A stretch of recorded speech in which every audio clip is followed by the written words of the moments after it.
Samantala, tumataas ang bilang ng hate crimes na naitala ng Toronto Police at tuloy-tuloy na ang pag-akyat nito mula 2018. Pero ayon sa isang abogado, hindi pa ito ang kabuuang sitwasyon dahil marami pa rin daw ang hindi nagre-report sa pulis.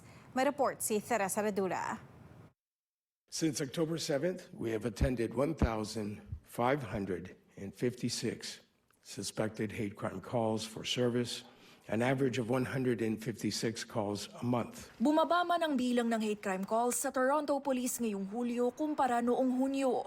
Mas mataas pa rin ito ng 55% kung ikukumpara sa nakalipas na taon. In June, we attended 171 hate crime calls. In July, we saw an over 30% decrease with 113 calls as of July 27th.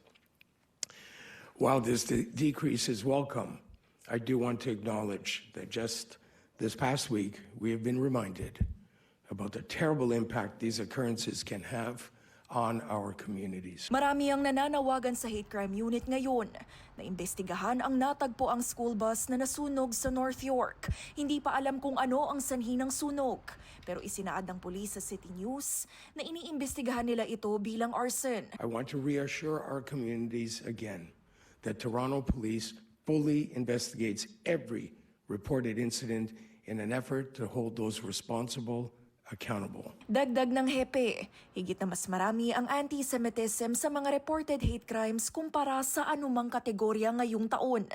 Halos kalahati ng 273 hate crimes na naitala ngayong 2024. Madalas na reklamo ay mischief, assault at uttering threats. Pero posibleng mas komplikado ang dahilan nito ayon sa isang abogado. The reduction that we're seeing may not be because there are fewer incidents.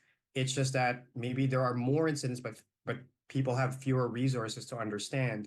And so relatively speaking, it might look like we're reducing complaints, but it just might mean that there's more people who don't understand how the process works. Aminado ang Toronto Police. Hamon sa kanila ang hindi pag-report ng mga biktima sa hate crime. Patatanda ang tumaas din ng hate crime sa Asian community sa kasagsagan ng pandemya.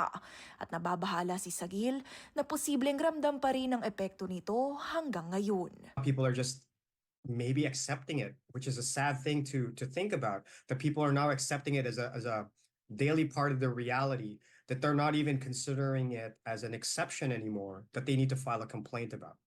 Just like we accept traffic exists in certain parts of the cities or delays exist on public transit, people are now just maybe accepting it as a new normal. And that's what I really worry about. I think it's on us as community leaders, community advocates. So when we hear about something, we encourage people to come forward. Para sa karagdagang impormasyon, isinalin wika ng Federation of Canadian Asian Lawyers ang ilang legal resources sa iba't ibang lengguwahe kabilang ang Tagalog, saklawang mga usapin ng human rights, youth criminal justice at immigration.